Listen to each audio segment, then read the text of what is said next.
आइए आज का जो हमारा अभ्यास होगा वो 7वां अभ्यास होगा और उसमें हम लोग सबसे प्रथम प्रश्न को जो देखेंगे, हमारा सबसे पहला प्रश्न है पदार्थ से संबंधित है। किससे संबंधित है? पदार्थ से। तो पहले मुझे ये बता दीजिए आप लोग,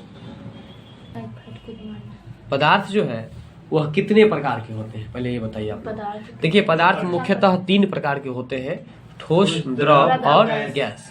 याद रखिए पदार्थ के चतुर्थ अवस्था को हम लोग क्या करनी, वैसे पदार्थ की अब चतुर्थ अवस्था भी खोजी गई है और उसको हम लोग क्या कहते हैं, तो याद रखिएगा पदार्थ की चतुर्थ अवस्था को हम लोग प्लाज्मा कहते हैं। क्या कहते हैं? प्लाज्मा कहते हैं। क्या कहते हैं? प्लाज्मा कहते हैं। तो बताइए कि पदार्थ की कितनी अवस्थाएं हैं? 3 अवस्थाएं हैं। ये मुख्यतः अगर बात करें तो 3 ही अवस्थाएं हैं, लेकिन चतुर्थ अवस्था की भी खोज हो चुकी है और पदार्थ के चौथी अवस्था को हम लोग क्या कहते हैं? प्लाज्मा कहते हैं। और आपके मन में ये प्रश्न होगा कि चौथी अवस्था जो होती है वह ठोस होता है कि द्रव होता है या गैस के रूप में होता है। तो सुन लीजिए, ये न तो ठोस होता है न द्रव होता है। यह जो है आपको जिस तरह से कोलगेट का लुगदी होता है ना, मसाला पीसते हैं आप, मसाला पीसने के बाद जो प्राप्त होता है उसको आप क्या ठोस कहेंगे? नहीं। क्या उसको द्रव कहेंगे? नहीं। न ठोस कहेंगे न द्रव कहेंगे, क्योंकि द्रव कहेंगे तो वो पानी हो गया। अब क्या आप जो मसाला पीसते हैं मिर्च का या कोई भी सिलोट का जो मसाला पीसते हैं तो यह पानी जैसा रहता है? नहीं रहता है। लेकिन अगर ठोस कह दे उसको तो वो भी सही नहीं है, क्योंकि ठोस यदि कहेंगे तो ठोस का मतलब कि उसमें अंतराण्विक आकर्षण बल मजबूत होना चाहिए, है ना। अगर छुएंगे उसको तो पुलपुल जैसे करते हैं हम लोग, समर भाषा में समझिए, पिलपिलाने लगता है तो पुलपुलाएगा नहीं, तब तो वो ठोस होगा। तो इसलिए, लेकिन वो मसाला या कोलगेट उसको जब आप छूते हैं तो वो थोड़ा सा आपको लुगदी महसूस होता है। लुगदी का मतलब होता है आपको पेस्ट का हिंदी होता है लुगदी, यानी कि न तो वो ठोस न तो वो द्रव, उसी को हम लोग पदार्थ की चौथी अवस्था कहते हैं। तो याद रखिएगा पदार्थ की चौथी अवस्था को क्या कहते हैं? प्लाज्मा कहते हैं। क्या कहते हैं? प्लाज्मा कहते हैं। अब जो आपका अगला प्रश्न है वो आपको देखते हैं हम लोग। पहले ये पहला प्रश्न को एक बार क्लियर कर ले।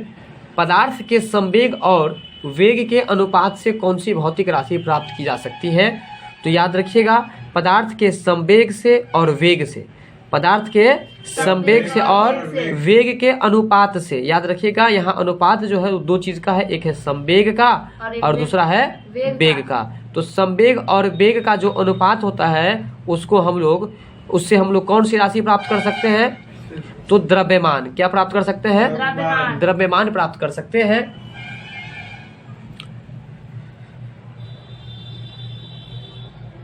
इसके बाद जो आपका अगला प्रश्न है, निम्नलिखित में कौन सी राशि है जो कि सदिश नहीं है? याद रखिए यहाँ सदिश है, करा कि सदिश कौन नहीं है, तो हम लोग जानेंगे सबसे पहले कि कौन नहीं है। तो देखिए आयतन जो है वो सदिश राशि नहीं है।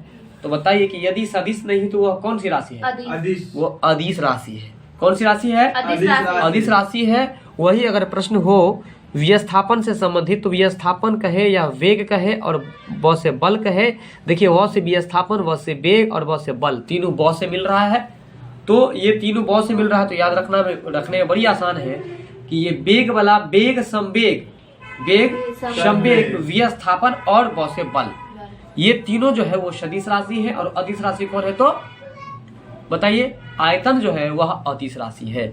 देखिए वैसे भी अ से आयतन और अ से अदिश, इसलिए याद रखिए आयतन कौन सी राशि है? अदिश राशि है। आइए इसके बाद जो आपको अगला प्रश्न है, 1 किलोमीटर दूरी का तात्पर्य क्या है?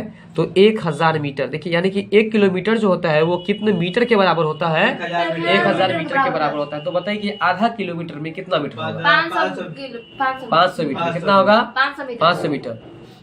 ठीक है। अगला प्रश्न है आपका, 2 उत्तरोत्तर श्रृंग अथवा 2 उत्तरोत्तर गर्त। गर्त का मतलब क्या होता है बताइए? गर्त का मतलब होता है गड्ढा। ठीक है। 2 उत्तरोत्तर श्रृंग अथवा 2 उत्तरोत्तर गर्त के बीच की जो दूरी होती है उसको हम लोग क्या कहते हैं? तो उसको हम लोग तरंग दैर्घ्य कहते हैं। क्या कहते हैं? तरंग दैर्घ्य कहते हैं। ठीक है। याद रखिएगा कि 2 उत्तरोत्तर गर्त के बीच की दूरी को हम लोग क्या कहते हैं? तरंग दैर्घ्य कहते हैं। ठीक है। अब आपका अगला प्रश्न है, जिस तत्व के परमाणु में 2 प्रोटॉन, 2 न्यूट्रॉन और 2 इलेक्ट्रॉन, बताएंगे क्या सब है? प्रोटॉन, न्यूट्रॉन और इलेक्ट्रॉन। याद रखिएगा यह परमाणु के 3 कण है, इलेक्ट्रॉन, प्रोटॉन और न्यूट्रॉन। और इसके बारे में एक कॉन्सेप्ट 2-3 बात आपको बताते हैं।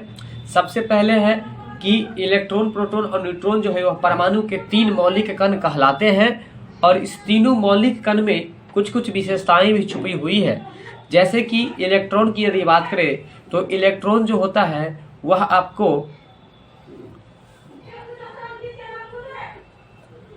नाभिक के चारों ओर चक्कर लगाता है। इलेक्ट्रॉन की क्या खासियत है? नाभिक के चारों ओर चक्कर लगाता है। वही अगर बात करें इसके आवेश की तो इलेक्ट्रॉन जो होता है वह ऋण आवेशित होता है, यानी कि इलेक्ट्रॉन पर कौन सा आवेश होता है?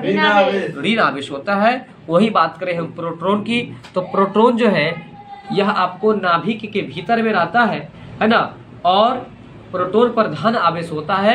वही बात करें न्यूट्रॉन की तो न्यूट्रॉन पर कोई आवेश नहीं होता है, यानी कि आवेशहीन, आवेश रहित उसको हम लोग कह सकते हैं। तो बताइए कि इलेक्ट्रॉन पर कौन सा आवेश होता है? ऋण आवेश। प्रोटॉन पर कौन सा आवेश होता है? धन आवेश होता है। और वही बात करें हम ये न्यूट्रॉन की बात करें तो न्यूट्रॉन पर कौन सा आवेश होता है?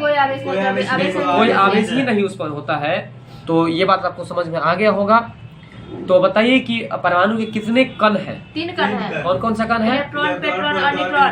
इलेक्ट्रॉन, प्रोटॉन और न्यूट्रॉन है। इलेक्ट्रॉन पे आपको रहता है ऋण आवेश, प्रोटॉन पे होता है धन आवेश, और वही न्यूट्रॉन की बात करें तो कोई आवेश नहीं, आवेशहीन रहता है वो। ठीक है। इलेक्ट्रॉन परमाणु के बाहरी कक्षा में, नाभिक के बाहरी कक्षा में चक्कर लगाता है।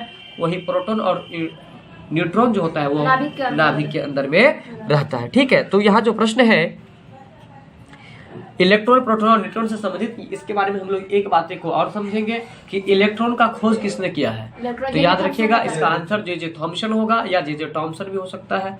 ठीक है। दूसरा आपको न्यूट्रॉन जो है, न्यूट्रॉन का खोज किसने किया? तो याद रखिएगा चैडविक ने किया है। न्यूट्रॉन का खोज किसने किया है? चैडविक ने किया है। और प्रोटॉन की यदि खोज की बात करें तो रदरफोर्ड ने किया। किसने किया है? रदरफोर्ड ने किया। ठीक है। तो आइए चलते हैं एक बार पुनः प्रश्न पर। जिस तत्व के परमाणु में 2 प्रोटॉन, 2 न्यूट्रॉन और 2 इलेक्ट्रॉन हो उस तत्व के परमाणु द्रव्यमान संख्या कितना होगा? तो याद रखिएगा जिस तत्व में कहता है कि जिस तत्व के परमाणु में 2 प्रोटॉन हो, 2 न्यूट्रॉन हो और 2 इलेक्ट्रॉन हो, तो वो जो तत्व होगा उसका द्रव्यमान की संख्या कितना होगा? यानी कि मास नंबर जो उसका हो जाएगा, द्रव्यमान संख्या, वो आपको 4 हो जाएगा। कितना हो जाएगा? 4 हो जाएगा। ठीक है। अब हम यदि बात करें अगले प्रश्न की तो ये प्रश्न आपको बता रहा है कि निम्नलिखित में कौन सी इलेक्ट्रॉनिक संपूरण धातु तत्वों की होती है। यहाँ पर आपको बाय ऑप्शन इसको समझना है। ये इलेक्ट्रॉनिक संपूरण धातु तत्वों की जो होती है वो 2 8 8 2।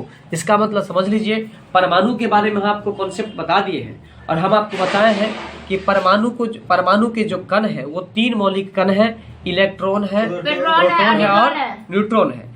तो यहाँ पर परमाणुओं की संख्या की बात की जाती है या विद्युत संयोजकता की यदि बात करें हम तो विद्युत संयोजकता भी कह सकते हैं। यानी कि परमाणु के बाहरी कक्षा में कितने आपको इलेक्ट्रॉन प्रोटॉन की संख्या होती है, तो इसको आप याद रखिएगा। वही बात है, इसको याद रखना है 2 8 8 2, इस तरह से याद रखिएगा। ठीक है। अगर आपसे कोई पूछ दे कि इलेक्ट्रॉनिक संपूर्ण धातु तत्व के लिए जो होती है वो कौन कौन सी संख्या होती है? 2 8 8 2। ठीक है। अगर सिंपल वे में याद रखें तो इसको 28 82 भी याद रख सकते हैं। ठीक है। आपका जो अगला प्रश्न है कहता है कि तीसरे और चौथे समूह के ऑक्साइड का सामान्य गुणधर्म क्या है। अब देखिए यहाँ ऑक्साइड के बारे में पूछा जा रहा है। कहता है कि तीसरे और चौथे समूह के जो ऑक्साइड होते हैं उसका गुणधर्म क्या है। तो देखिए इसका गुणधर्म उपयुक्त सभी यानी कि आंसर A, B और C तीनों हो जाएगा। बेसिक और एसिडिक, जिसको हम लोग उभयधर्मी कहते हैं। क्या कहते हैं? उभयधर्मी, यानी कि बेसिक भी है और एसिडिक भी है। जैसे अगर हम बात करें कि ऐसे कौन से जंतु हैं जो जल में भी रहते हैं और थल में भी रहते हैं, तो जैसे कि मेढक है, सांप है, इस तरह से बहुत सारे जीव है, कछुआ है, घेंगा है। तो ये सब आपको जो है जल और थल दोनों जगहों पर रहते हैं, तो उसको हम लोग उभयचर कहते हैं। ठीक उसी तरह से यहाँ बेसिक और एसिडिक जो होता है उसको हम लोग उभयधर्मी कहते हैं। क्या कहते हैं? उभयधर्मी कहते हैं। और इसके बाद बता रहे हैं तो इसमें बेसिक की भी गुण पाई जाती है और एसिडिक की भी गुण पाई जाती है, यानी कि उपयुक्त सभी। याद रखिएगा कि तीसरे और चौथे समूह के जो ऑक्साइड होते हैं उसका सामान्य गुणधर्म क्या होता है? तो बेसिक और एसिडिक होता है। और साथ में इसको आप उपयुक्त सभी की भी बोल सकते हैं और हिंदी में उसे हम उभयधर्मी भी बोल सकते हैं। बात यहाँ तक समझ में आ गया? आपका जो अगला प्रश्न है ये कहता है कि एक तत्व X है, इसके बाहरी कक्षा में 4 इलेक्ट्रॉन है ना। एक तत्व है, उसके बाहरी कक्षा में कितने इलेक्ट्रॉन है? 4 इलेक्ट्रॉन है। हाइड्रोजन के साथ किसके यौगिक, इसके यौगिक का कौन सा सूत्र होगा? तो XH3 होगा। ये प्रश्न आपको टेक्निकल था, टेक्निक लगाने वाला, समझने वाला था, इसलिए ऐसे प्रश्न को आप लोग को याद नहीं करना है, बस समझने की चीज थी। क्योंकि यहाँ पे कहता है कि एक तत्व है और उसके बाहरी कक्षा में 4 इलेक्ट्रॉन है। कितने इलेक्ट्रॉन है? 4 इलेक्ट्रॉन है। तो देखिए इसके बाहरी कक्षा में 4 इलेक्ट्रॉन है, फिर यहाँ पर लिख रहा है कि हाइड्रोजन के साथ इसके यौगिक का कौन सा सूत्र हो जाएगा? तो देखिए ऑप्शन ए में तो होगा नहीं, क्योंकि यहाँ पर आपको परमाणु की संख्या जो है, इलेक्ट्रॉन की संख्या जो है ये बिल्कुल 0 है, नहीं है H के पास, क्योंकि H मतलब हाइड्रोजन, और हाइड्रोजन के साथ जो आप बताएंगे तो इसमें 4 तो है नहीं, इसलिए इसका आंसर हो नहीं सकता है। वही अगर हम ऑप्शन बी की बात करें तो ये भी आंसर नहीं हो सकता। क्यों नहीं हो सकता? क्योंकि यहाँ पर इस तत्व के इलेक्ट्रॉन की संख्या भी 4 है और यहाँ पर हाइड्रोजन की संख्या भी 4 है, जबकि आपके प्रश्न में कहा जा रहा था कि केवल इलेक्ट्रॉन की संख्या 4 होनी चाहिए, इसलिए आपका ऑप्शन बी भी गलत है हो जाएगा। यदि ऑप्शन सी की हम बात करें तो यहाँ पर आपको हाइड्रोजन की जो इलेक्ट्रॉनों की संख्या है वो 3 है, जो कि प्रश्न के अनुसार से ये गलत है। तो इसका राइट आंसर जो हो जाएगा वो आपको ऑप्शन डी हो जाएगा। ठीक है, आइए अब आपका जो अगला प्रश्न है सल्फर हेक्साफ्लोराइड है। क्या है बोलेंगे जरा? सल्फर हेक्साफ्लोराइड अणु के आकार का कौन सा है? तो अष्टफलकीय। अष्टफलकीय का मतलब होता है 8 गो फलक वाला। जैसे कि आप मैथमेटिक्स में पढ़े होंगे घन के बारे में, घन और घना पढ़े होंगे, तो घन में कितनी भुजाएं होती है? बताइए घन का क्षेत्रफल क्या होता है? घन का क्षेत्रफल आपको 6 गुने भुजा स्क्वायर, यानी कि उसमें भुजा कितना होता है? 6 होता है। तो यहाँ जो आपको प्रश्न है सल्फर हेक्साफ्लोराइड है, और सल्फर हेक्साफ्लोराइड में आपको अणु के आकार जो होते हैं वो कौन से होते हैं? तो याद रखिएगा अष्टफलकीय होते हैं। अष्ट का मतलब 8, यानी कि फलकों की संख्या कितनी हो गई? 8 होती है। आइए अब जो आपका अगला प्रश्न है टेलीस्कोप से संबंधित है। किससे संबंधित है?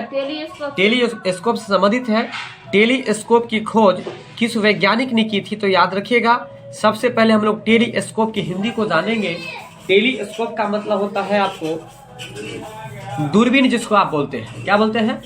दूरबीन बोलते हैं। तो दूरबीन को ही हम लोग अंग्रेजी में टेलीस्कोप कहते हैं, और टेलीस्कोप की खोज जो है वो गैलीलियो ने किया है। किसने किया है? टेलीस्कोप का खोज किसने किया है? गैलीलियो ने किया है। आइए आपका अगला प्रश्न है, कहता है कि इस सदी की शुरुआत हवाई जहाज का आविष्कार किसने किया था? है ना, इस सदी की शुरुआत में हवाई जहाज का, ईसवी सदी है, यहाँ मिसप्रिंटिंग है, ईसवी सदी के शुरुआत में हवाई जहाज का आविष्कार किसने किया था? तो सिंपल वे में याद रखिएगा कि हवाई जहाज का आविष्कार राइट ब्रदर्स ने किया। किसने किया है? राइट ब्रदर्स ने किया है। किसने किया है भाई? किसका आविष्कार किया है? हवाई जहाज। किसका आविष्कार किया है? और टेलीस्कोप का खोज किसने किया है? गैलीलियो। टेलीस्कोप को हिंदी में क्या कहते हैं? दूरबीन कहते हैं। क्या कहते हैं? दूरबीन तो जानते हैं ना, दूर की वस्तुओं को हम लोग देखने के लिए जिस यंत्र का प्रयोग करते हैं उसे ही हम लोग दूरबीन कहते हैं। अब जो आपका अगला प्रश्न है वो कशेरुक से संबंधित है। किससे संबंधित है? कशेरुक रज्जु में कितनी जोड़ियां तंत्रिका निकलती है? याद रखिएगा कशेरुक रज्जु जो होता है उसमें कितनी जोड़ी तंत्रिका निकलती है? तो 33 जोड़ी। कितनी जोड़ी?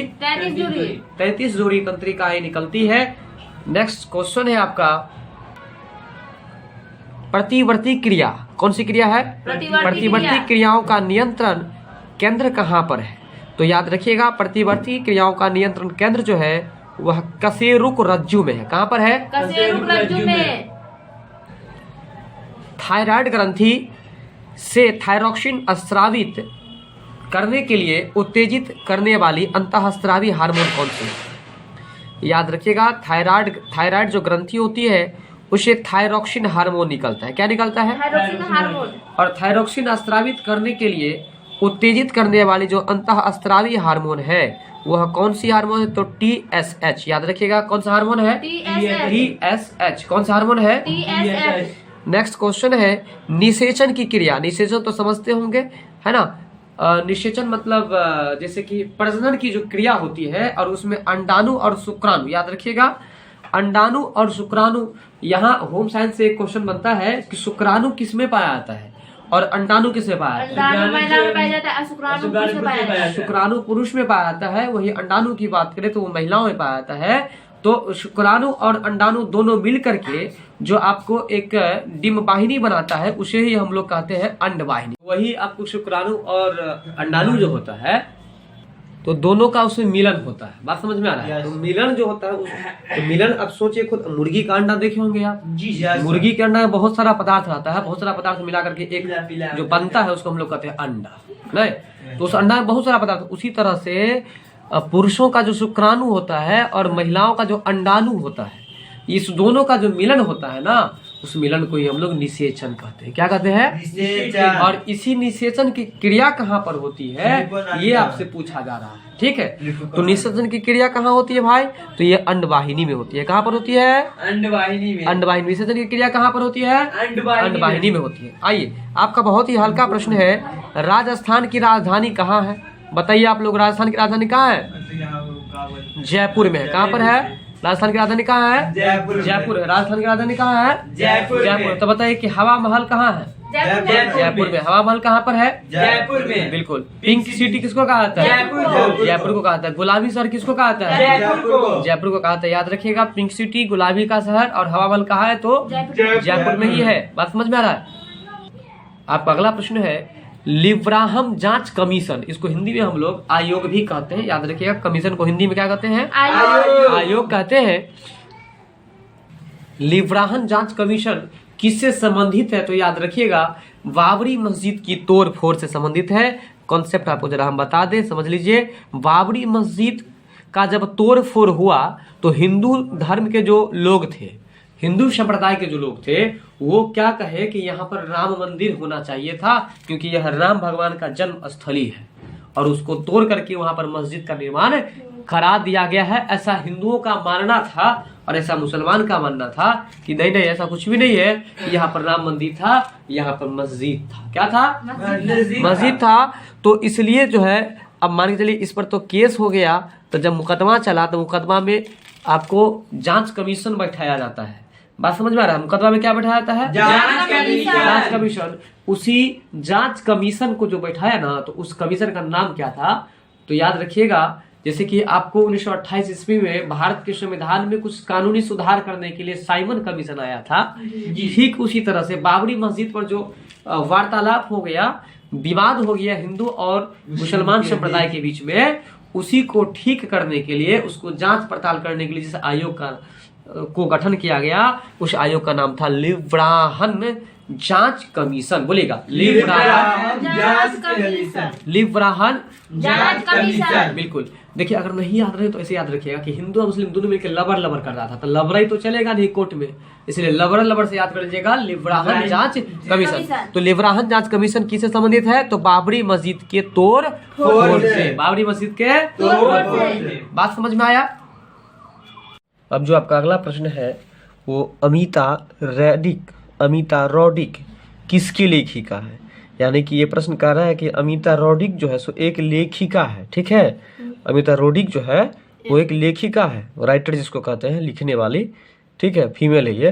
तो वो किस किताब को लिखी है? तो बिजनेस एज अनयूजुअल। क्या है? बिजनेस एज अनयूजुअल, ठीक है? याद रखिएगा, बिजनेस एज अनयूजुअल पुस्तक के जो लेखक है वो कौन है? तो अमिता रॉड्रिक है। कौन है? अमिता रॉड्रिक है। अगला प्रश्न है, सामाजिक अधिकारिता स्मृति दिवस कब मनाया जाता है? सामाजिक अधिकारिता दिवस जो कि आपको 20 मार्च को मनाया जाता है। सामाजिक अधिकारिता दिवस कब मनाया जाता है? 20 मार्च। सामाजिक अधिकारिता स्मृति दिवस है। कौन दिवस है? सामाजिक अधिकारिता स्मृति दिवस कब मनाया जाता है? तो 20 मार्च को मनाया जाता है। अगला प्रश्न है, भारत के विभिन्न राजनीतिक दलों को राष्ट्रीय या क्षेत्रीय दल का दर्जा देने का अधिकार किसको है? ठीक है, भारत के विभिन्न राजनीतिक दलों को राष्ट्रीय या क्षेत्रीय दल का दर्जा देने का अधिकार किसको है? तो चुनाव आयोग को। किसको है? चुनाव आयोग को अंग्रेजी में इलेक्शन कमीशन कहते हैं। क्या कहते हैं? Election commission. अगला जो प्रश्न है, अशोक के शासन काल से संबंधित है। ठीक है, अशोक के शासन काल में बौद्ध सभा, कौन सभा है? बौद्ध सभा किस नगर में आयोजित की गई थी? तो याद रखिएगा कि अशोक के शासन काल में पाटलिपुत्र में बौद्ध सभा का आयोजन किया गया था। बात समझ रहे हैं? चलिए अगला प्रश्न है कि कुमार संभव, क्या है? कुमार संभव महाकाव्य किस कवि ने लिखा है? तो कुमार संभव जो लिखा है वो कालिदास ने लिखा है। किसने लिखा है? कालिदास ने लिखा है। अगला प्रश्न है कौटिल्य के अर्थशास्त्र, क्या है? कौटिल्य के अर्थशास्त्र में किस पहलू पर प्रकाश डाला गया है? तो ये प्रश्न भी आप पहले ही पढ़ चुके हैं। इसका आंसर आपको राजनीतिक नीतियां हो जाएगा। मतलब ये है कि कौटिल्य के द्वारा जो अर्थशास्त्र लिखा गया है उसमें राजनीति के बारे में वर्णन किया गया है। किसके बारे में? राजनीति के बारे में। अगला प्रश्न है तैमूर के आक्रमण के बाद, बताइए कि तैमूर भारत पर कब आक्रमण किया था? 1398 में। तैमूर के आक्रमण के बाद भारत में किस वंश का राज स्थापित हुआ? ये प्रश्न हम लोग खूब अच्छे तरीके से पढ़े थे। तैमूर के आक्रमण के बाद भारत में जो सैयद वंश की स्थापना हुआ था। बताइए कि सैयद वंश के संस्थापक कौन है? खिज्र का है। ठीक है, बताएंगे कि तैमूर जब भारत पर आक्रमण किया 1398 में, इसके बाद किसका राज स्थापित हुआ? सैयद वंश का। ठीक है, अगला प्रश्न है निम्नलिखित में से किस सुल्तान के दरबार में सबसे अधिक गुलाम था? ये भी प्रश्न पढ़े थे। सबसे अधिक गुलाम जो था वो किसके पास था? बोले थे कि जो गुलाम सब जो होगा सबसे ज्यादा जो होगा तो रोज के रोज कहीं पर जाकर के काम करेगा ना, तो इसलिए फिरोज तुगलक पढ़े थे ना। चलिए, तो किस सुल्तान के दरबार में सबसे अधिक गुलाम था? तो फिरोज तुगलक। अगला प्रश्न है निम्नलिखित में से किस मुगल बादशाह ने अंग्रेजों को उनके व्यापार में मदद करने के लिए एक महत्वपूर्ण फरमान दिया था? कहता है कि कौन से ऐसे मुगल बादशाह हैं, उस मुगल बादशाह ने क्या किया था कि अंग्रेजों को व्यापार करने में हेल्प किया था, व्यापार करने में मदद किया। तो पूछ रहा है कि उसका नाम क्या है?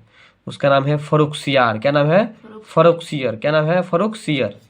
फर्रुखसियर जो है धोखेबाज था। बताइए, ये जो है तो भारत का एक राजा होकर के अंग्रेज को मदद कर रहा था। किसको मदद कर रहा था? अंग्रेज को। क्या नाम था इसका? फर्रुखसियर। क्या नाम था? फर्रुखसियर नाम था। अगला प्रश्न 1857 के विद्रोह को 1857 के विद्रोह को किस उर्दू कवि ने देखा है? तो इसका पूरा नाम है आपको मिर्जा गालिब, लेकिन यहाँ पर शॉर्ट में दिया है गालिब, याद रखिएगा। ठीक है कि 1857 के विद्रोह को किस उर्दू कवि ने लिखा है? तो गालिब ने लिखा है।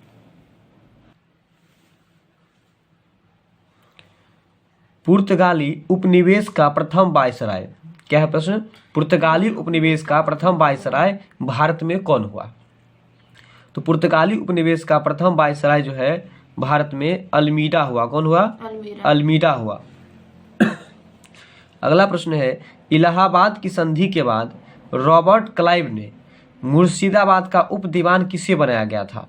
ठीक है, इलाहाबाद की संधि के बाद रॉबर्ट क्लाइव ने मुर्शिदाबाद का उप दीवान किसे बनाया था? तो मोहम्मद रजा खान ने। किसने बनाया था? मोहम्मद रजा खान ने।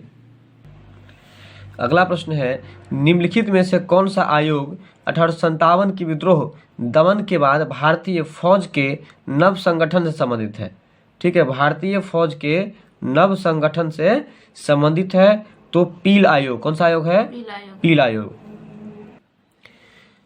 निम्नलिखित में से कौन सा नेता कांग्रेस के गर्म दल से संबंधित है? ठीक है, क्या कर रहा है कि कांग्रेस के गर्म दल से जो संबंधित है उनका नाम है आपको अरविंद घोष। क्या नाम है? अरविंद घोष है। महावीर जैन की मृत्यु निम्नलिखित में से किस नगर में हुई? यानी कि महावीर की मृत्यु के बारे में पूछा जा रहा है। महावीर की मृत्यु किस नगर में हुई? तो पावापुरी में हुई। अब जो आपका अगला प्रश्न है निम्नलिखित में से बिहार की कौन सी जिलों के कुछ इलाके पश्चिम बंगाल को दिए गए थे? समझिएगा प्रश्न को। आपको तो ये पता है कि अपना भारत देश जो है 1947 ईस्वी में आजाद हुआ था। ठीक है, तो बताइए कि अपना भारत देश जो है कब आजाद हुआ है? 1947 ईस्वी में। 15 अगस्त 1947 ईस्वी को। वैसे इस भारत की आजादी के बारे में कुछ कॉन्सेप्ट ले लीजिए। ये 14 अगस्त को ही आजाद हुआ था। ठीक है, लेकिन 14 अगस्त को 12 बजे रात में हुआ था, इसलिए 15 अगस्त मान लिया गया। तो याद रखिएगा कि भारत देश आजाद कब हुआ? तो 15 अगस्त 1947 ही बोलिएगा आप, 14 अगस्त नहीं बोलिएगा। ठीक है, ये अंदर की बात है। तो यहाँ जो प्रश्न है कि बिहार का ऐसा कौन सा क्षेत्र था जो कि पश्चिम बंगाल को दे दिया गया था? बात समझ में आ रहा है? तो याद रखिएगा कि बिहार का जो ये पूर्णिया और मानभूम है, बोलिएगा जरा। पूर्णिया और मानभूम। पूर्णिया और मानभूम। मानभूम जो है ये दोनों क्षेत्र किसको दे दिया गया था? पश्चिम बंगाल को। पश्चिम बंगाल को। याद रखिएगा पश्चिम बंगाल को कौन कौन सा क्षेत्र दे दिया गया था? पूर्णिया और मानभूम। पूर्णिया और मानभूम। मानभूम। पूर्णिया और मानभूम। मानभूम याद रखिएगा, ठीक है। तो बताएंगे आप लोग कि बिहार की राजधानी कहाँ है? पटना। और पश्चिम बंगाल की राजधानी कहाँ है? कोलकाता है, ठीक है। तो पश्चिम बंगाल को जो है दे दिया गया था ये 2 जिला, और जिला जो है वो कौन कौन सा है, मतलब जिला का कुछ इलाका, ठीक है ना, जिला नहीं, जिला का कुछ इलाका। तो ये पूर्णिया और मानभूम जो है वह पश्चिम बंगाल को दे दिया गया। बात समझ रहे हैं ना?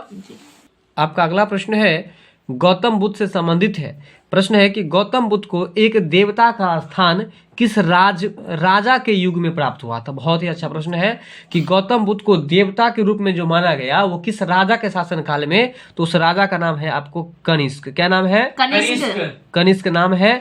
बात समझ में आ रहा है? तो आपको एक प्रश्न पता होगा कि तृतीय बौद्ध संगति जो हुई थी, है ना, पढ़े थे ना, अक्का।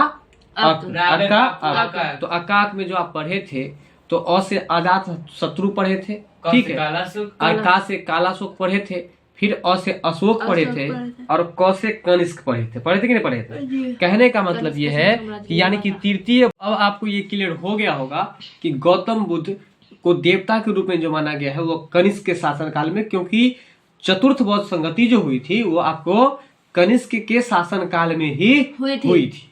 बात समझ में आ रहा है ना? चतुर्थ बौद्ध संगति जो हुई थी वह आपको किसके शासन काल में हुई थी? कनिष्क के शासन काल में ही हुई थी। तो बताइए एक बार कि पहली बौद्ध संगति किसके शासन काल में हुई थी? अजातशत्रु के शासन। पहली अजातशत्रु के शासन काल में, और दूसरी जो हुई थी कालाशोक के शासन काल में, और तीसरी संगति जो हुई थी वो अशोक के शासन काल में, और चौथा संगति जो हुआ था कनिष्क के शासन काल में। इसलिए याद रखिएगा कि गौतम बुद्ध को देवता के रूप में जो माना गया वो किस राजा के युग में माना गया है? राजा कनिष्क के युग में माना गया है। आइए अब जो आपका अगला प्रश्न है एशिया का, कहा? एशिया का सबसे बड़ा जल प्रपात, ठीक है। एशिया का सबसे बड़ा जो जल प्रपात है, आप लोग किस महादेश में रहते हैं बताइए? एशिया महादेश में रहते हैं। तो एशिया का सबसे बड़ा जो जल प्रपात है वो उसमें पूछ रहा है किस जल प्रपात के बारे में? तो हुंडरू के बारे में। और 8वीं क्लास में आप पढ़े होंगे कि हुंडरू का जल प्रपात जो है वो किस राज्य में है? तो आप पढ़े थे झारखंड में है, और झारखंड की जो राजधानी है वह आपको रांची में है। और एक चीज और याद रखिएगा कि हुंडरू का जो प्रपात है वो उसकी ऊंचाई कितनी है? तो 243 फीट है। कितना है? 243 फीट। बिल्कुल। और किस नदी पर है? अगर आपसे पूछते कि हुंडरू का प्रपात किस नदी पर है, तो ये भी याद रखिएगा स्वर्ण रेखा नदी पर है। बात समझ में आ गया? चलिए अब आपका अगला प्रश्न है कि अफ्रीका की मूलभूत जनजाति पिग्मी, बोलिएगा, अफ्रीका की मूलभूत जनजाति पिग्मी किस नदी घाटी में पाई जाती है?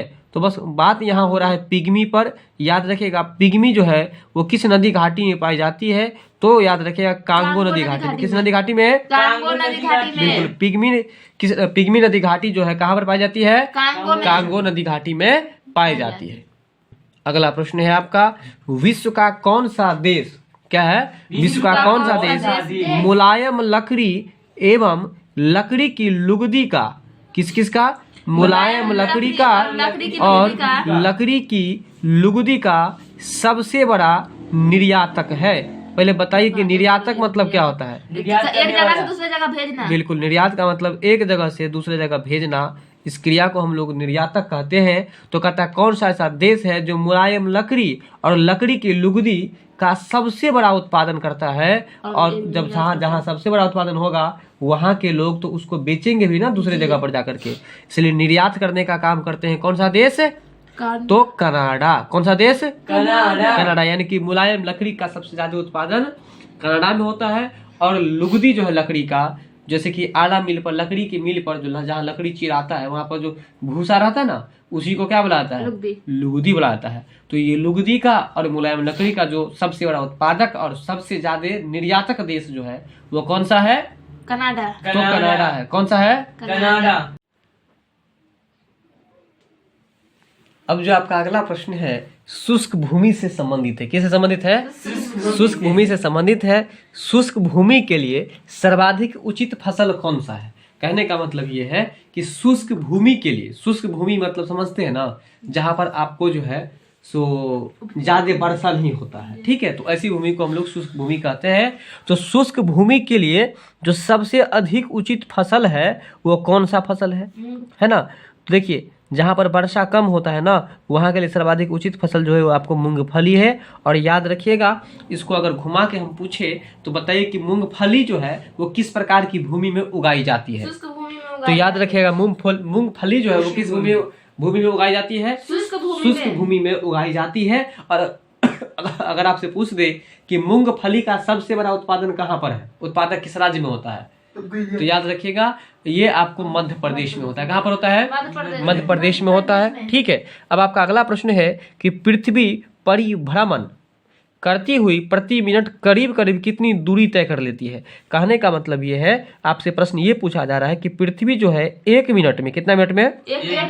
1 मिनट में है ना, करीब करीब का मतलब लगभग कितनी दूरी तय करता है बताइए। तो पृथ्वी 1 मिनट में जो है ना वो आपको 28 किलोमीटर की दूरी तय करता है। कितना किलोमीटर की दूरी तय करता है, 28 किलोमीटर। बताइए 1 मिनट में कितना दूरी तय करता है, 28 किलोमीटर की दूरी वह तय करता है। कौन, पृथ्वी।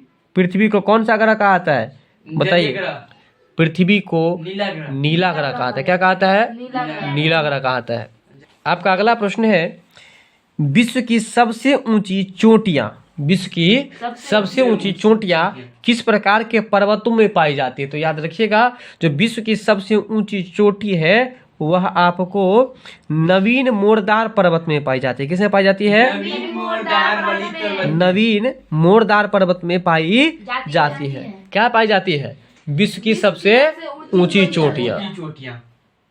अगला जो प्रश्न है आपका, भारतीय प्रामाणिक समय। सबसे पहले याद रखिएगा भारतीय प्रामाणिक समय, इसको हम अंग्रेजी में शॉर्ट में IST कहेंगे। क्या कहेंगे, IST। और फुल फॉर्म यदि हम कहें तो I से होता है आपको इंडियन, S से स्टैंडर्ड और T से टाइम होता है, ठीक है। यानी कि भारतीय प्रामाणिक समय, भारतीय प्रामाणिक समय, इसको हम शॉर्ट में IST कहते हैं।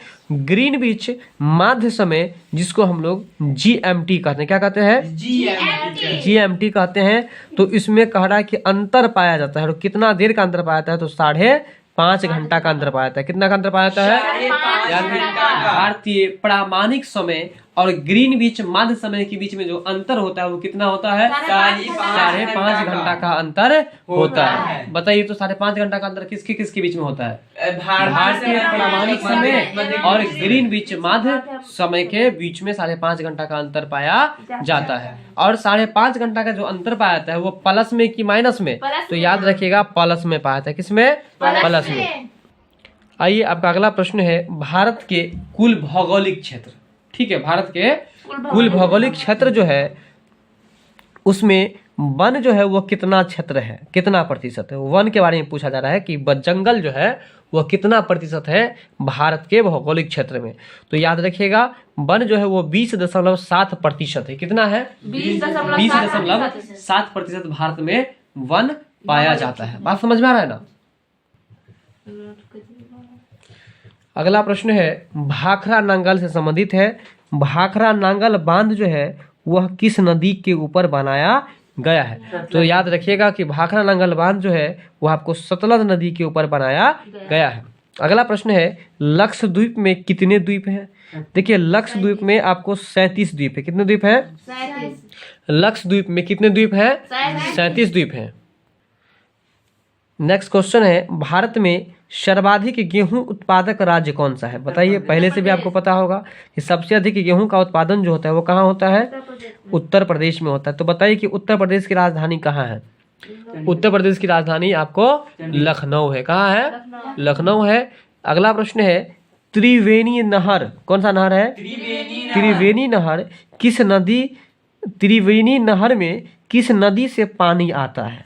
ठीक है, प्रश्न अच्छा है। तो याद रखिएगा त्रिवेणी नहर में गंडक नदी से पानी आता है। किस नदी से आता है, गंडक नदी से पानी आता है। अगला प्रश्न है, मैथन, बेल पहाड़ी और तिलैया बांध, यानी 3 गो बांध की चर्चा है। एक है मैथन बांध, दूसरा है बेल पहाड़ी बांध, तीसरा है तिलैया बांध। बताइए कौन कौन सा बांध है, मैथन, बेल पहाड़ी और तिलैया बांध ये किस नदी पर बनाए गए हैं? तो याद रखिएगा ये बराकर नदी पर बनाए। किस नदी पर बनाए गए हैं? बराकर नदी पर। बराकर नदी पर बनाए गए हैं। अगला प्रश्न है, लोकसभा के लिए चुनाव में निर्वाचित होने के लिए किसी व्यक्ति के न्यूनतम आयु कितनी होनी चाहिए? यानी कि लोकसभा का अगर आप सदस्य बनना चाहते हैं, लोकसभा में आप चुनाव लड़ना चाहते हैं, तो इसके लिए आपका जो उम्र होना चाहिए न्यूनतम वो 25 वर्ष होना चाहिए। कितना? 25 वर्ष। न्यूनतम उम्र कितना होना चाहिए? 25 वर्ष। और लोकसभा के सदस्यों का कार्यकाल कितना होता है? अगर ये पूछ दे तो याद रखिएगा 5 वर्ष। वही अगर पूछ दे कि राज्यसभा के सदस्यों का कार्यकाल कितना होता है तो 6 वर्ष हो जाएगा। बात समझ में आ रहा है? अगला प्रश्न है, भारतीय संविधान का कौन सा अनुच्छेद संवैधानिक प्रावधानों की संघीय संसद, राज्य विधानसभा पालिकाओं के द्वारा बनाए गए नियमों और कानूनों पर प्राथमिकता प्रदान करता है? बात समझ रहे हैं ना? संविधान का कौन सा अनुच्छेद?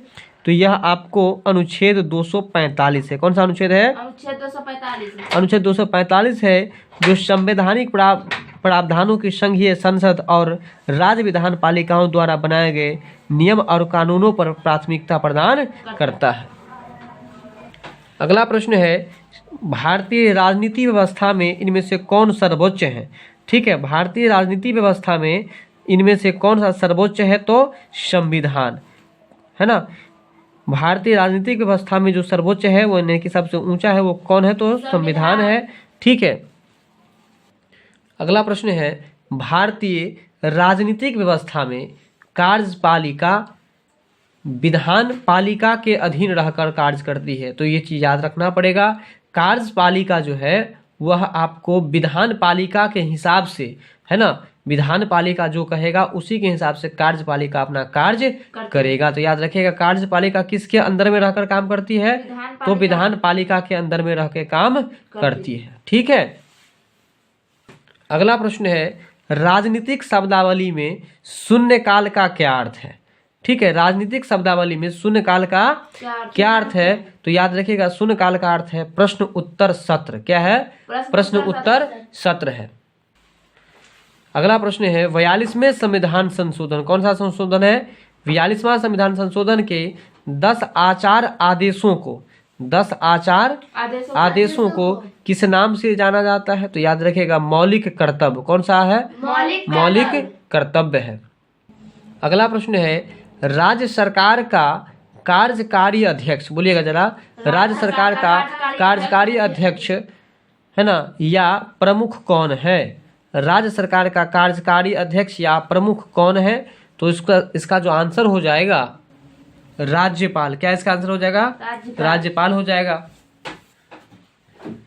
भारत में निम्नलिखित में किसके अंतर्गत पंचायती राज प्रणाली की व्यवस्था की गई है? तो याद रखिएगा जैसे ही कहे पंचायती राज प्रणाली तो याद रखिएगा राज्य के नीति निर्देशक सिद्धांत, यानी कि भारत में किसके अंतर्गत पंचायती राज प्रणाली की व्यवस्था की गई है? तो राज्य के नीति निर्देशक सिद्धांत के अंतर्गत पंचायती राज प्रणाली की व्यवस्था की गई है। बात समझ रहे हैं? चलिए अब आपका अगला प्रश्न है, पंचायती राज की त्रिस्तरीय प्रणाली, जिसको हम लोग 3 स्तरीय प्रणाली भी कह सकते हैं। ठीक है, पंचायती राज की त्रिस्तरीय प्रणाली में आते हैं, कौन आते हैं? तो ग्राम पंचायत, पंचायत समिति और जिला परिषद, है ना। याद रखिएगा ग्राम पंचायत, पंचायत समिति और जिला परिषद जो है वह आपको किस स्तरीय प्रणाली के अंतर्गत आते हैं? तो पंचायती राज त्रिस्तरीय प्रणाली के अंतर्गत आते हैं। आपका अगला प्रश्न है, संविधान का जो 73वां संविधान संशोधन है, संविधान का जो 73वां संविधान संशोधन है वह किससे संबंधित है? तो पंचायती राज प्रणाली से संबंधित है ना। 73वां संविधान संशोधन जो है वो किससे संबंधित है? पंचायती राज प्रणाली से संबंधित है। नेक्स्ट क्वेश्चन है, पिछले दशक के दौरान भारतीय अर्थव्यवस्था के लिए किस क्षेत्र का महत्वपूर्ण विकास हुआ है ना। पिछले दशक के दौरान भारतीय अर्थव्यवस्था में किस क्षेत्र का महत्वपूर्ण विकास हुआ है? तो यह है आपको तृतीय क्षेत्र, जिसको हम लोग सेवा क्षेत्र भी कहते हैं। अगला प्रश्न है, किसी देश की प्रति व्यक्ति आय प्राप्त की जाती है, यानी किसी भी देश की जो प्रति व्यक्ति आय प्राप्त की जाती है वह राष्ट्रीय आय और जनसंख्या दोनों से प्राप्त की जाती है। याद रखिएगा कि किसी देश की प्रति व्यक्ति आय जो प्राप्त की जाती है वह आपको किससे प्राप्त की जाती है, तो राष्ट्रीय आय से और जनसंख्या से। अगला प्रश्न है, निम्न में से कौन दो परोक्ष कर हैं? ठीक है, जिसको हम लोग अप्रत्यक्ष कर भी कह सकते हैं। दो परोक्ष कर के अंतर्गत आपको बिक्री कर और उत्पादन शुल्क आते हैं। कौन आते हैं? बिक्री कर और उत्पादन शुल्क। बिक्री कर और उत्पादन शुल्क। अगला प्रश्न है, बैंकों द्वारा लाए गए किस भुगतान उपाय को प्लास्टिक मुद्रा के नाम से भी जानते हैं? बस इतना याद रखिएगा कि प्लास्टिक मुद्रा के नाम से किसको जानते हैं, तो प्लास्टिक मुद्रा के नाम से हम लोग क्रेडिट कार्ड को जानते हैं। प्लास्टिक मुद्रा के नाम से किसको जानते हैं? क्रेडिट कार्ड को जानते हैं।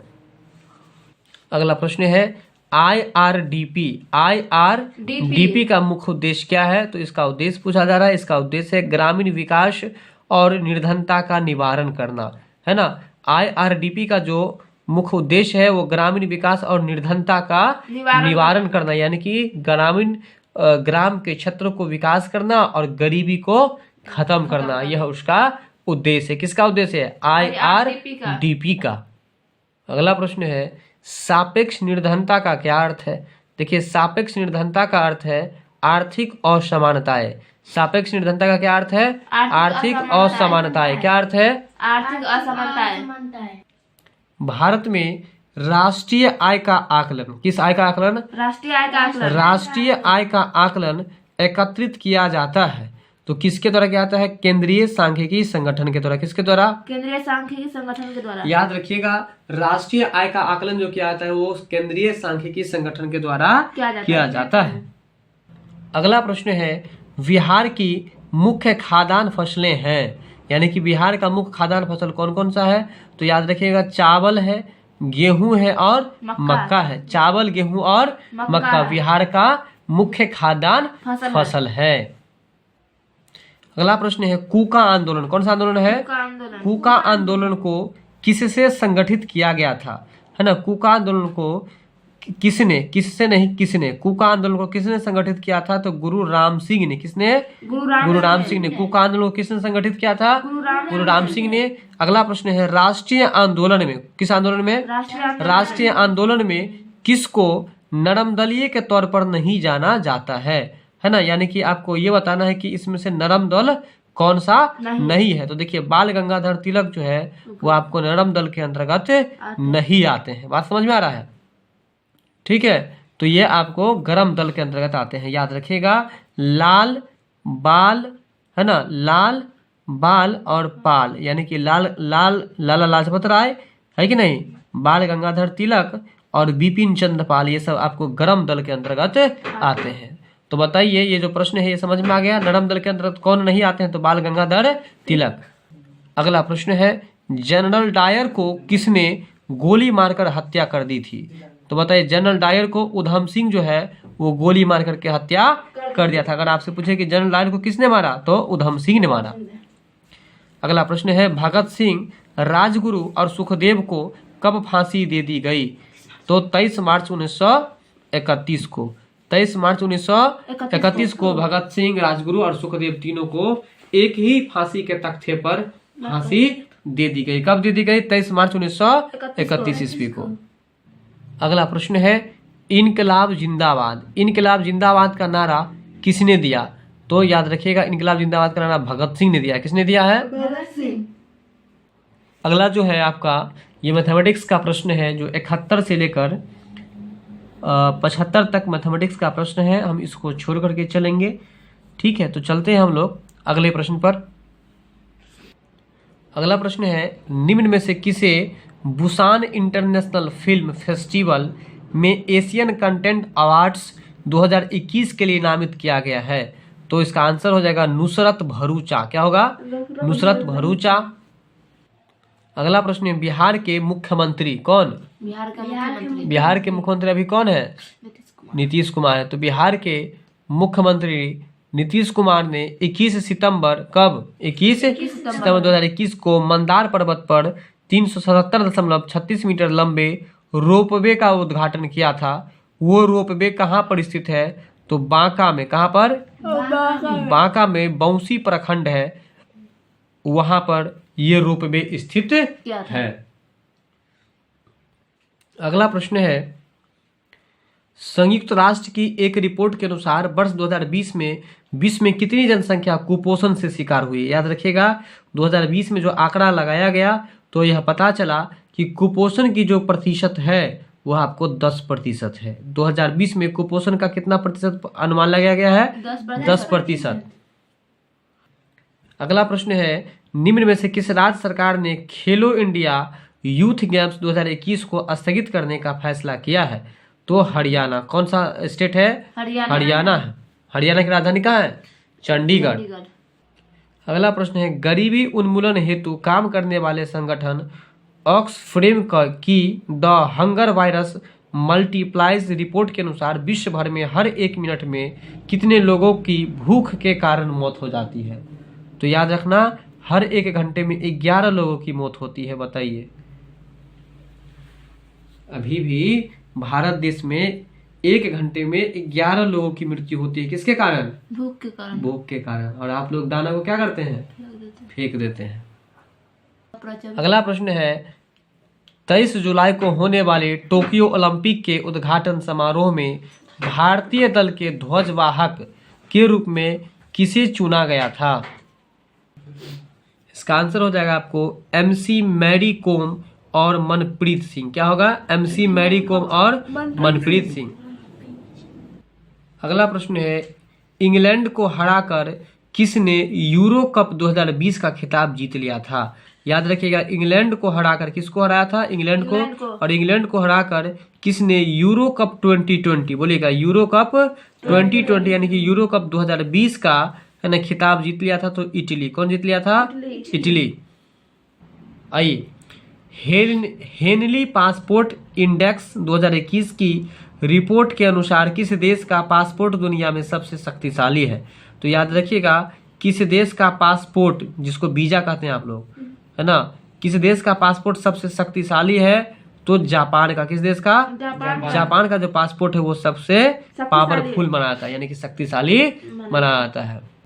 निम्न में से किस राज्य सरकार ने Ranthambore tiger reserve, Ramgarh Vishdhari tiger reserve और मुकुंदरा टाइगर रिजर्व को जोड़ने वाला एक टाइगर कॉरिडोर विकसित करके योजना बनाई है? तो इसका आंसर जो हो जाएगा वो राजस्थान होगा। क्या होगा? राजस्थान। अगला प्रश्न है, महिला फुटबॉल एशियाई कप 2022, महिला कप फुटबॉल एशियाई कप 2022 का आयोजन अगले वर्ष जो है वो किस देश में किया जाएगा? तो ये 2022 में हो चुका है, जो कि अभी 23वीं पार कर गया है। इसका आंसर आपको भारत हो जाएगा। क्या हो जाएगा? भारत। अगला प्रश्न है, भारतीय मूल के किस शतरंज खिलाड़ी ने दुनिया के सबसे युवा ग्रैंड मास्टर बन गए हैं? है ना, दुनिया का सबसे युवा ग्रैंड मास्टर बन गए हैं तो अभिमन्यु मिश्रा। क्या नाम है? अभिमन्यु मिश्रा जो है वो शतरंज के खिलाड़ी, ये भी याद रखिएगा। ठीक है। अगला प्रश्न है, global startup ecosystem, global startup ecosystem index में भारत को कौन सा स्थान प्राप्त हुआ है? तो 20वां स्थान। कौन सा स्थान है? 20वां स्थान। साइबर सुरक्षा सूचकांक 2020 के अनुसार भारत को किस स्थान पर रखा गया है? तो 10वें स्थान पर। किस स्थान पर? 10वें स्थान पर रखा गया है। अब जो आपका अगला प्रश्न है, निम्न में से किस भारतीय अर्थशास्त्री को IMF के उच्च स्तरीय सलाहकार समूह के सदस्य के तौर पर नामित किया गया? तो मोंटेक सिंह अहलूवालिया। केंद्रीय गृह मंत्री अमित शाह, अभी बताइए गृह मंत्री कौन है? अमित शाह ने 25 जुलाई 2021 को किस राज्य में हरित सोहरा वनीकरण अभियान का शुभारंभ किया? तो याद रखिएगा कि हरित सोहरा वनीकरण अभियान का शुभारंभ किसने किया था? अमित शाह ने किया था। और कब किया था? 25 जुलाई 2021 को किया था। तो कहाँ पर? तो मेघालय में। कहाँ पर? मेघालय में। तो बताइए कि मेघालय की राजधानी कहाँ है? शिलोंग। कहाँ है? शिलोंग।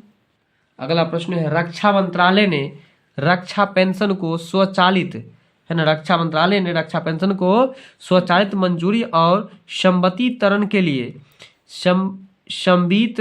संवितरण के लिए एक नई प्रणाली का अनावरण किया है, और इस प्रणाली को क्या नाम दिया गया है, ये आपसे पूछा जा रहा है। तो इस प्रणाली का नाम है स्पार्श। क्या नाम है? स्पार्श। कैबिनेट फेरबदल में डॉक्टर हर्षवर्धन की जगह लेने वाले नए केंद्रीय स्वास्थ्य और परिवार कल्याण मंत्री का नाम आपको बताना है। तो इसका नाम जो हो जाएगा मनसुख मंडाविया। क्या है? मनसुख मंडाविया। अगला प्रश्न है, राज्यों के नवनियुक्त राज्यपाल के संबंध में गलत मिलान का चयन करना है। राज्यों के नवनियुक्त मतलब नवनियुक्त का मतलब जो नया नया नियुक्त हुआ है, राज्यपाल के संबंध में गलत मिलान कौन सा है? तो ये आपको गलत है। महाराष्ट्र और थावरचंद गहलोत जो है ये आपको गलत है। बात समझ में आ रहा है। और ये हिमाचल प्रदेश का राज्यपाल है जिनका नाम राजेंद्र विश्वनाथ अर्लेकर है। ठीक है, अर्लेकर है। मध्य प्रदेश के जो राज्यपाल हैं मंगू भाई छगन भाई पटेल है। मध्य प्रदेश के जो राज्यपाल हैं कौन है? मंगू भाई छगन भाई पटेल। मिजोरम के जो आपको राज्यपाल हैं वो हरि बाबू कंभम पति हैं। ये तीनों सही है, जबकि डी जो है वो गलत है। अगला प्रश्न है, भारतीय रेलवे ने किस शहर में भारत का पहला movable fresh water tunnel aquarium है ना, एक्वाटिक किंगडम की स्थापना किए हैं? तो बस इतना याद रखिएगा, एक्वाटिक किंगडम। क्या है? एक्वाटिक किंगडम की जो स्थापना किया है वो कहाँ पर हुआ है, किस शहर में? तो बेंगलुरु में। कहाँ पर? बेंगलुरु में। बात समझ रहे हैं। अगला जो प्रश्न है, आपको सही कथनों को चयन करना है। ठीक है, तो सही कथन यहाँ पर 1, 2 और 3 है। प्रधानमंत्री नरेंद्र मोदी ने एम योगा मोबाइल ऐप का अनावरण किया है, यानी कि एम योगा मोबाइल ऐप का निर्माण करवाया है। एम योगा ऐप अंग्रेजी, हिंदी और फ्रेंच में उपलब्ध है ना। एम योगा ऐप किस किस भाषा में उपलब्ध है? अंग्रेजी में, हिंदी में और फ्रेंच में उपलब्ध है। इसके बाद है एम योगा ऐप भारत ने WHO के साथ मिलकर तैयार किया है। ये भी आपको सही है। एम योगा ऐप किस किस के साथ मिलकर किया है? तो WHO के साथ, है कि नहीं? भारत मिलकर के तैयार किया है। नेक्स्ट क्वेश्चन है, भारत के पहले निजी तरल प्राकृतिक गैस है ना, जिसको हम लोग LNG कहते हैं। क्या कहते हैं? हाँ, LNG सुविधा संयंत्र का उद्घाटन किस शहर में किया गया है? तो नागपुर में। कहाँ पर? नागपुर में है। अगला प्रश्न है, इनमें कौन भारत सरकार के केंद्रीय मंत्रिमंडल में नया शुरू किया गया मंत्रालय है? तो सहकारिता मंत्रालय। कौन सा मंत्रालय है?